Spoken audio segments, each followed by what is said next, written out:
오늘은 부활이 주는 선물이라고 하는 제목으로 말씀을 좀 나누려고 합니다. 우리 아이들과 함께 있기 때문에 오늘 제가 설교를 길게 하지 않을 겁니다.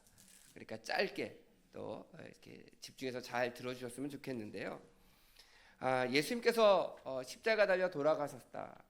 장사한 지 사흘 만에 다시 살아나신 날이 오늘이에요. 오늘 새벽에 이제 우리가 새벽 기도를 드리면서 그런 의미를 되새겨봤는데, 그럼 예수님의 부활의 의미가 어떤 의미냐? 내 삶 속에서 나랑 관계가 있어야지 그게 의미가 있는 거지. 나랑 관계가 없으면 뭐 2000년 전에 있었던 예수님의 이스라엘이라고 하는 나라에서 있었던 일이 나랑 무슨 관계가 있을까라는 우리가 물음표를 가질 수 있다는 거예요. 그런데 오늘 예수님께서 우리들에게 주신 세 가지의 선물이 있습니다. 오늘 본문 가운데 그 세 가지의 선물을 제가 간단하게 말씀을 드리려고 하는데, 그 첫 번째 선물이 뭐냐면 평강을 주셨다는 거예요. 평강을.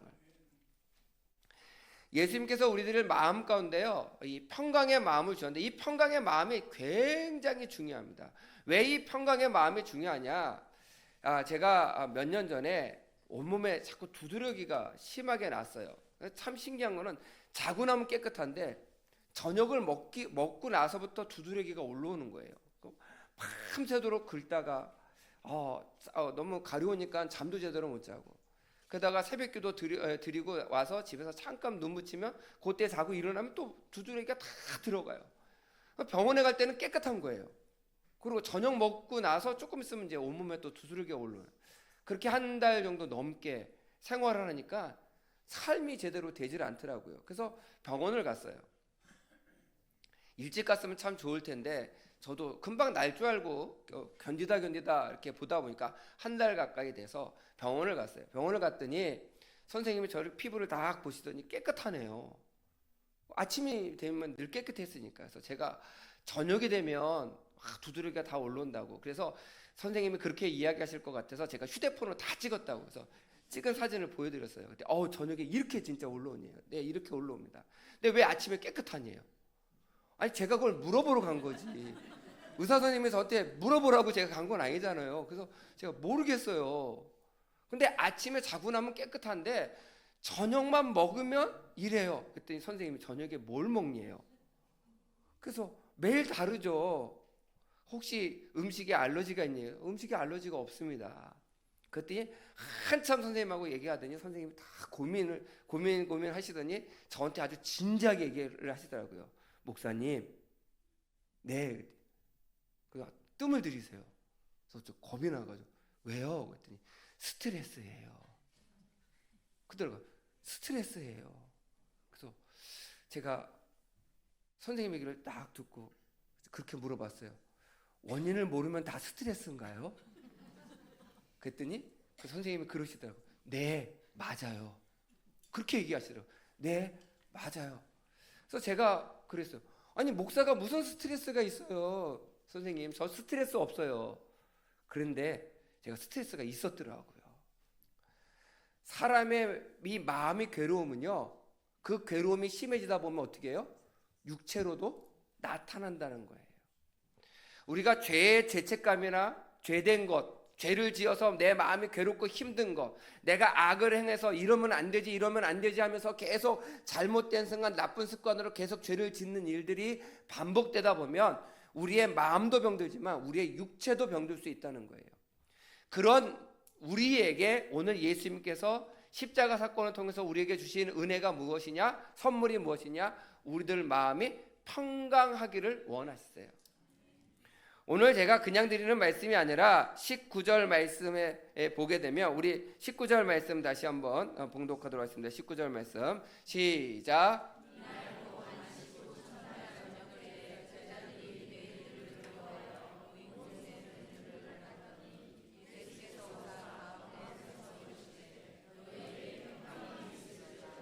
아멘. 오늘 이 말씀에 보면 제자들이요, 예수님이 돌아가신 다음에 대적자인 유대인들이 자기를 죽일까봐, 자기들을 잡아갈까봐 무서워서 어떤 집에 몰래 모였어요. 그리고 혹시나 지나가다가 볼까봐 창문도 하나도 열지 않고 다 꽁꽁 닫았어요. 그 가운데 부활하신 예수님이 나타나셔서 첫 번째 제자들에게 하시는 말씀이 뭐예요? 평강이 있을지어다. 마음에 평안을 선물로 주신 거예요. 너 지금 무섭지? 너 지금 두렵지? 너의 미래가 깜깜한 것 같지? 너가 어떻게 살아야 될지 모르겠지? 뭘 선택해야 될지 모르겠지? 걱정하지 마. 걱정하지 마. 지금 걱정하지 말라고 말씀하신 것이 우리 예수님의 선물이라는 거예요. 걱정하지 마. 그러면서 오늘 성경 말씀에는 그런 말씀 없지만 저는 이 평강이 있을지어다 라고 하는 이 말씀 가운데 이렇게 이야기하시는 것 같아요. 내가 다 알아서 해줄게. 나만 따라와. 바로 그거예요. 우리 아이들하고 어디 모르는 길을 갑니다. 부모님은 아는데 아이는 그 길을 몰라요. 그러면 부모님들은 아이의 손을 붙잡고 가면서 뭐라고 얘기해요? 엄마 아빠만 따라와. 그러면 너는 알지 못하지만 그 길을 올바르게 갈 수 있어. 그럼 이 아이는요, 엄마 아빠를 믿는 순간부터 걱정거리가 없어요. 왜? 엄마 아빠가 나를 좋은 곳으로 안전한 길로 끌고 갈 거기 때문에. 바로 이런 것처럼 우리 마음 가운데 괴롭고 힘든 마음이 있을 때 우리 주님께서 우리들에게 해주신 말씀, 평강하라. 여러분들 마음에 하나님의 말씀으로 평안한 마음이 들어가시기를 간절히 부탁을 드립니다. 그런데 이 예수님께서 주시는 평안은 어떤 평안이냐? 잠시 잠깐 있는 평안이 아니에요. 우리가 신앙을 갖는다라고 하는 것은 어떤 마음을 갖고 있냐면 하나님께서 주시는 평안은 잠시 잠깐의 평안이 아니라 주님께서 우리들을 부르시는 그날까지 지속되는 평안함이에요. 평안함.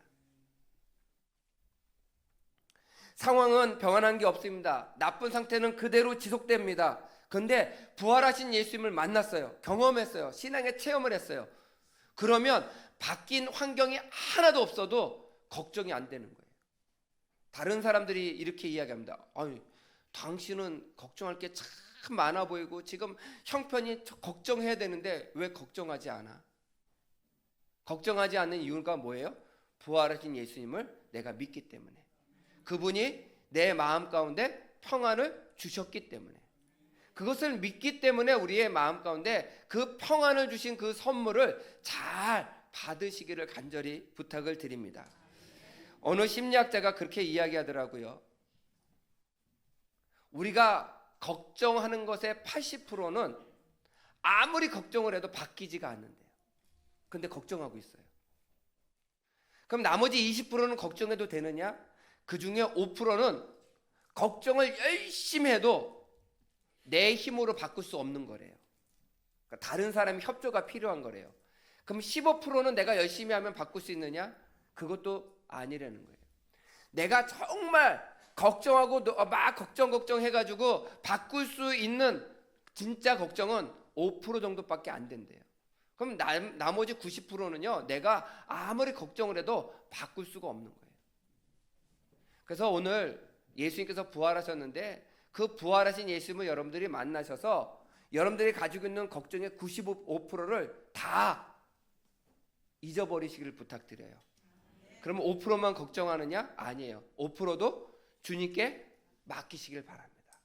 그러면 여러분들 마음 가운데 주님께서 참된 평안의 마음을 주시고 그 평안한 마음을 통해서 어떻게 해요? 회복시켜 주시고 고쳐주시는 은혜가 있을 줄 믿습니다. 제가 의사한테 스트레스예요 그 얘기를 듣고 왔어요. 그리고 내가 뭐 때문에 스트레스를 받았을까를 하루 종일 생각하느냐고 스트레스를 더 받았어요. 그런데 내가 이것 때문에 스트레스를 받았구나라고 하는 것이 생각이 나더라고요. 그리고 저도 고민해봤어요. 내가 이거를 가지고 스트레스를 받고 있는데 이거를 가지고 끙끙 맬 필요가 있는가 없는가? 하나님께 기도했습니다. 하나님, 내가 이거를 고민을 하고 스트레스를 받으면 문제가 해결될까요? 해결이 안 된다는, 내가 아무리 노력해도 해결받지 못할 것을 가지고 내가 스트레스를 받고 있더라고요. 그래서 그날부터 스트레스를 받지 않기로 결심했어요. 신경 안 쓰기로 했어요. 아무리 고민해도 바뀔 게 없는데. 그래서 바뀔 게 없는 걸 가지고 고민할 이유가 없잖아요. 내려놓기 시작했습니다. 그래도 순간순간 생각이 들어옵니다. 그럴 때마다 기도합니다. 하나님, 이 마음 떠나게 해주시고 하나님이 주시는 평안한 마음을 주세요. 기도하기 시작한 순간 하루 이틀 3일 만에 제 몸의 두드러기가 다 났어요. 아, 별거 아니었구나. 근데 한 달 내내 고생했구나. 주님께서 부활하신 그 부활의 의미는요, 우리에게 평강의 마음을, 편안한 마음을 주시기 위해서 이 땅에 오셨음을 믿으시기를 간절히 축원드립니다. 두 번째는 우리에게 성령을 선물로 주셨어요. 22절 말씀 우리 함께 봉독하겠습니다. 22절 말씀 함께 시작.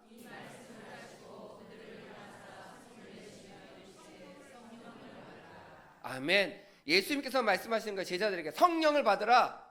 부활하신 다음에 평안하냐? 평강을 주시고요. 두 번째는요, 성령을 받으라고 선물을 주셨어요. 근데 오늘 말씀이 기가 막힌 말씀이 있어요. 성령을 받으라 라고 했는데 그들을 향하여 숨을 내쉬고. 아니, 숨을 안 쉬시나요? 근데 이 말씀에 숨을 내쉬고 라고 하는 말이 특별히 포함되어 있어요.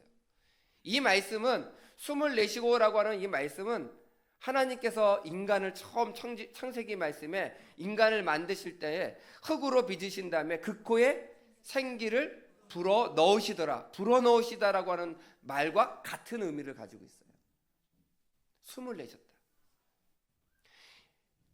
천지를 창조하실 때 아름답게 만드셨는데 이 사람들이 죄를 지었어요. 그래서 이 죄 가운데서 벗어나고 싶은데 벗어날 수가 없는 거예요. 그래서 예수님께서 부활하신 다음에 우리에게 또 다른 기회를 주시는 거예요.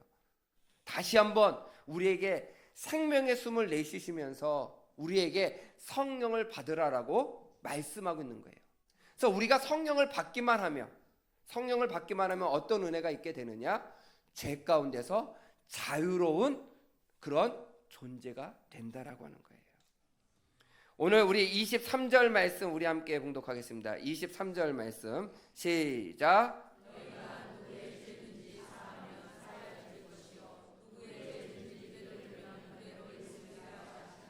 아멘. 우리가 죄를 사해 줄 수 있는 권리, 우리가 다른 사람의 죄를 징계할 수 있는 권리가 있다라고 하는 말씀이 아니에요. 이거는 성령님께서 이렇게 해주신다는 거예요. 근데 그 성령이 내 안에 들어오면 내 안에 계신 성령님께서 죄로부터 자유롭게 만들어 주신다는 거예요. 저는 이 말씀을 잘 들으셔야 됩니다. 우리 성도 여러분들 그런 얘기들 많이 해요. 우리 여자분들이 많이 얘기하시는데요. 쇼핑센터에 쇼핑하러 가요. 특별히 찬거리를 사러 가요. 그럼 배고플 때 가셔야 돼요? 배부를 때 가셔야 돼요? 왜요? 네, 잘하세요. 참 생활의 지혜가 깊으세요. 배고플 때 가면요, 저도 따라가 봐서 아는데요, 이것저것 잡게 되더라고요. 근데 배부를 때 가면 필요한 것만 기가 막히게 사요. 생활의 지혜는 잘하세요. 근데 그거를요, 우리 신앙 안에 한번 들어와 볼게요. 그걸 그대로 적용해 볼게요. 그 말씀을 우리의 신앙 안에 적용하면 성령으로 내 마음에 가득 차면 죄된 것을 주워 담을 이유가 없어요. 필요한 것만 담아요. 잘못된 것을 끊어냅니다. 배가 부르니까. 성령으로 배가 부르니까. 근데 성령으로 배가 고프잖아요. 성령의 충만함이 없잖아요. 신앙의 뜨거움이 없잖아요. 그러면 우리는 이것저것으로 내 마음을 채우려고 그래요. 그래서 죄된 것으로 채워요. 우리나라가 잘 살기 시작했습니다. 너무 못 살아도 문제지만 너무 잘 살아도 문제가 될 수 있어요. 너무 못 살 때, 우리 한국에 처음 기독교가 들어왔을 때 선교사들이 볼 때 정말 많은 사람들이 술, 담배, 노름, 그 다음에 마약, 이런 일들이 너무너무 많았어요. 그래서 초창기의 선교사들이 이 나라를 구원하려면, 이 나라 백성들을 구원하려면 술과 담배를 끊게 해야 되겠다. 노름을 하지 못하게 해야 되겠다. 그래서 한국 기독교에 술과 담배, 노름을 금하게 된 거예요. 왜? 그게 필요했으니까. 근데 오늘날 우리가 잘 살게 되었습니다. 요즘 뉴스를 보면 무슨 이야기가 제일 많이 들려요? 범죄 이야기들 가운데 마약에 관련된 이야기가 참 많이 들려요. 왜 마약을 할까? 여기 계신 분들은 그런 분들이 한 분도 없으니까 우리가 이해 못하죠. 그 사람들은요, 더 이상 자기의 마음을 채울 게 없는 거예요. 성령의 충만함을 못 받으니까 채울 게 없으니까 뭐로 채워요? 쾌락으로 채우는 거예요. 마약하면 기분이 좋아지고 그 순간만큼은 근심 걱정 잊어버리고 뭔가 가득 찬 것 같은 착각에 빠지는 거예요. 우리 마음 가운데 예수님께서 성령을 받으라 라고 말씀하셨기 때문에 그 성령으로 여러분들의 마음을 채우시기를 부탁을 드립니다. 그러면 우리가 죄로부터 자유로워질 수 있어요. 그런 쾌락의 죄로부터 자유로워질 수 있다라고 하는 거예요.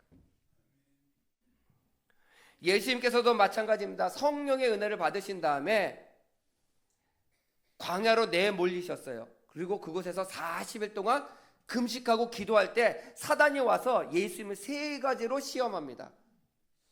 그때 그 3가지 시험을 뭐예요? 첫째가 돌을 떡이 되게 하라. 그리고 높은 데서 뛰어 내려라. 그러면 그 천사를 보내서 당신을 구원할 때 사람들이 보고 당신을 높여줄 것이다. 그리고 마지막으로 한 것이 모든 권세를 다 보여주면서 나에게 절하라. 이 3가지 시험을 예수님께서 성령 충만하셨기 때문에 말씀으로 이겨내실 수 있는 거예요. 바로 그 성령의 충만함이 우리 새샘 성도님들 마음 가운데 있으시기를 간절히 축원드립니다.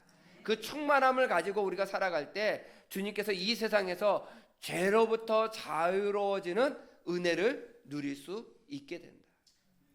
그런데 우리가 죄로부터 자유로움을 누리실 수 있어야 되는데 우리의 죄된 생각들이 얼마나 순간순간 스쳐 지나가듯이 우리의 머리 가운데 생각날 때가 있다는 거예요. 그럴 때 우리 성도 여러분들 이렇게 생각하세요. 제 머리 위로 새가 날아가는 걸 제가 막을 수 있을까요? 절대 못 막아요. 너 내가 지금 걸어가는 구역이야. 새 날아가면 안 돼. 한다고 날아가지 못하는 게 아니에요. 그런데 그 새가 제 머리 위에 올라가서 둥지를 틀려고 해요. 그럼 막을 수 있죠. 막을 수 있어요. 바로 그겁니다. 우리의 삶 속에요. 순간순간 나쁜 생각이 들어오게끔 하는 거는 우리가 막을 수 없어요. 그건 사탄이 하는 짓이에요. 그런데 그 생각이 나쁜 죄된 생각이 내 머리에 들어와서 내 마음에 들어와서 둥지를 틀지 않도록 막을 수 있는 것은 내가 할 수 있는 일이에요. 무엇으로? 성령의 은혜로. 그래서 우리가 성령을 받으라라고 예수님께서 말씀하신 거예요. 그래서 우리 성도님들은 성령의 은혜를 받으시고 죄된 것으로부터 죄로부터 자유로움을 누리시는 우리 새샘의 성도가 되시기를 간절히 축원드립니다. 마지막으로는 우리 주님께서 주신 것이 무엇이냐면 믿음을 주셨어요. 선물로 믿음을 주셨어요. 우리 옛날에 어르신들이 제일 많이 하셨던 그런 농담이 있으셨어요. 자녀들이 말을 안 들으면 어디서 주워 왔어요? 꼭 다리 밑에서 주워. 다리 위도 아니고 꼭 밑에. 그러면 저도 어렸을 때 그런 얘기를 종종 들었거든요. 다리 밑에서 주워왔다. 근데 어느 날 엄마 아빠를 보니까 진짜 내가 다리 밑에서 주워온 아들 같아요. 진짜 엄마 아빠가 아닌 것 같은 거예요. 그래서 제가 앨범을 찾아봤어요. 앨범을 찾아보니까 엄마 아빠랑 저랑 셋이 찍은 사진이 별로 없더라고요. 의심이 되기 시작했습니다. 안 믿어지기 시작했어요. 안 믿어지니까요, 믿을 게 아무것도 없더라고요. 말 한마디가 다 서운하더라고요. 우리 아동부 아이들, 우리 중고등부 아이들인데 엄마 아빠가 진짜 엄마 아빠인 것 같으세요?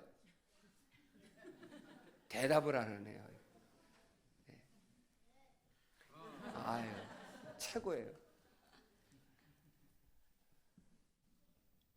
의심의 마음에 들면요, 아무리 그것이 사실이라도 믿을 수가 없는 거예요. 그런데 어느 날 제가 열이 39도, 40도, 40도 8분까지 올라간 적이 있어요. 그래서 거의 기절하기, 졸도하기 직전에 이 열이 너무 높으니까 사람이 아지랭이처럼 보이더라고요.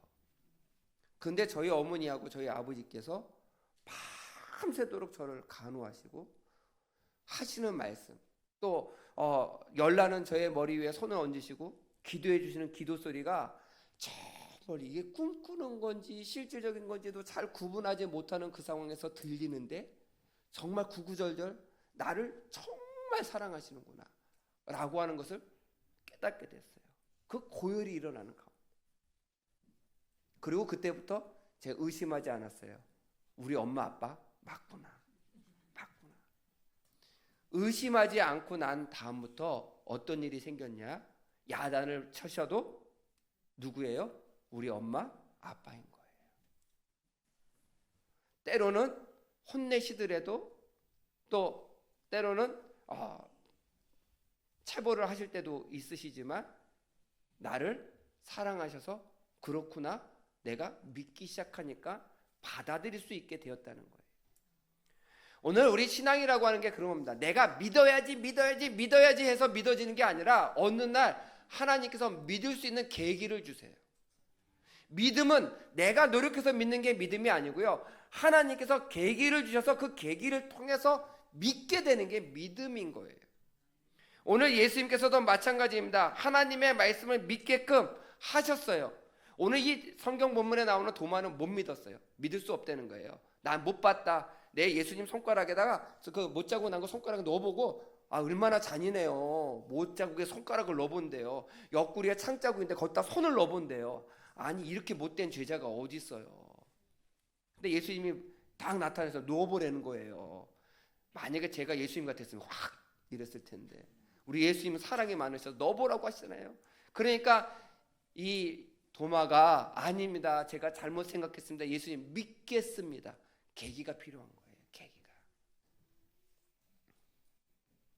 그럴 때 예수님께서 뭐라고 말씀하시느냐? 오늘 본문 말씀의 맨 끝에 나오는 말씀인데 우리 29절 말씀 우리 함께 봉독하도록 하겠습니다. 29절 말씀 시작.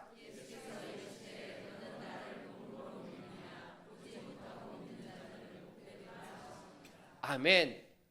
우리 성도님들은요 어떤 사람인 줄 아세요? 복된 사람이에요. 이거 좀 늦으시네. 다시 한번 할게요. 우리 성도님들은 어떤 사람이냐면 복되신 사람들이에요. 왜 그러냐면 보지 않고 믿었잖아요. 우리는 예수님을 2000년 전에 부활하신 예수님을 우리는 못 봤잖아요. 근데 믿고 계시잖아요. 그러니까 복된 사람이에요. 아니 목사님 저는 아직 못 믿고 있는데 괜찮아요. 믿게 될 거예요 여러분들은. 그래서 복받은 사람이에요.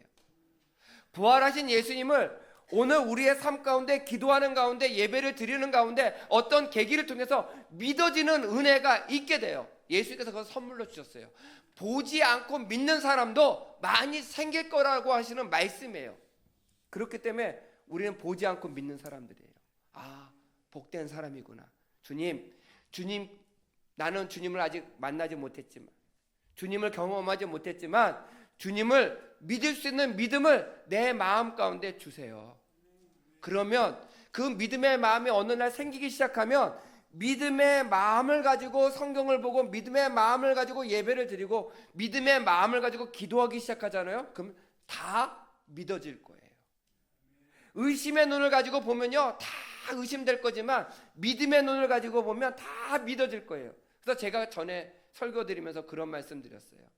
빨간색 선글라스를 끼면 세상이 다 빨갛게 보이죠. 노란색 선글라스를 끼면 어떤 게 맞아요? 어떤 선글라스를 끼느냐에 따라 달라질 수 있다는 거예요. 저는 우리 새샘의 성도님들이 믿음의 선글라스를 끼시길 바라요. 하나님 저 믿음의 선글라스가 잘 뭔지 모릅니다. 하나님 그 믿음의 선글라스를 쓸 수 있도록 제 마음을 제 상황을 주님 만져주세요. 그러면 하나님께서 그런 은혜를 주실 줄 믿습니다. 그 가운데 그 믿음의 선글라스를 가지고 성경을 보시고 믿음의 선글라스를 가지고 기도하시고 믿음의 선글라스를 가지고 여러분들이 예배에 참석하면 어느 날 부활하신 예수님께서 내 삶 가운데 오셔서 나와 함께 동행해 주실 줄 믿습니다. 그런 믿음을 선물로 받으셔서 부활이 주시는 선물, 예수님께서 부활하셨는데 부활하신 것이 2000년 전에 있었던 사건으로 끝난 것이 아니라 오늘 내 마음 가운데 평안한 마음을 주시고 또 성령을 내 마음 가운데 주셔서 나를 죄로부터 자유롭게 만드셨고 마지막으로 믿음을 나에게 주셔서 보지 않고 믿는 자에게 주시는 복된 은혜도 누리는 우리 새샘의 성도가 되시기를 간절히 축원드립니다.